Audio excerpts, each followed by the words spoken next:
നമസ്കാരം. ന്യൂസ് 5 സ്വാഗതം. പ്രധാന വാർത്തകൾ.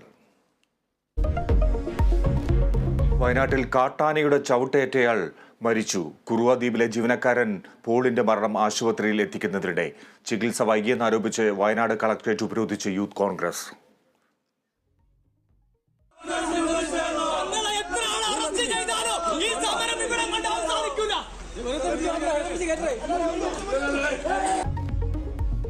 നാളെ UDF ഹർത്താൽ.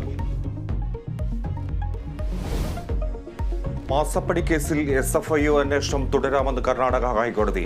അന്വേഷണം റദ്ദാക്കണമെന്ന എക്സാലോജിക്കിന്റെ ഹർജി തള്ളി. ഹർജി പരിഗണിച്ചത് ജസ്റ്റിസ് നാഗപ്രസന്ന അധ്യക്ഷനായ ബെഞ്ച്.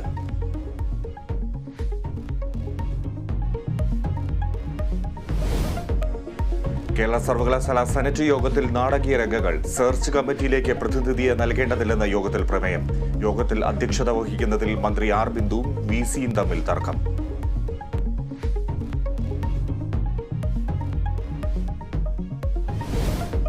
CPM സ്ഥാനാർത്ഥി പട്ടിക ഈ മാസം 27-ന് പ്രഖ്യാപിക്കും. യുവജനങ്ങൾക്ക് കൂടുതൽ പരിഗണന നൽകാൻ സാധ്യത. നാളെയും മറ്റന്നാളും ജില്ലാ കമ്മിറ്റികൾ. അന്തിമ തീരുമാനം സംസ്ഥാന കമ്മിറ്റിയിൽ.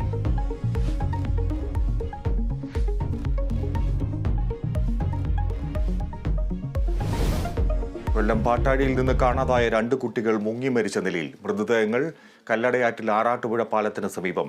മരിച്ചത് 9ാം ക്ലാസ് വിദ്യാർത്ഥികളായ ആദിത്യനും അമലും.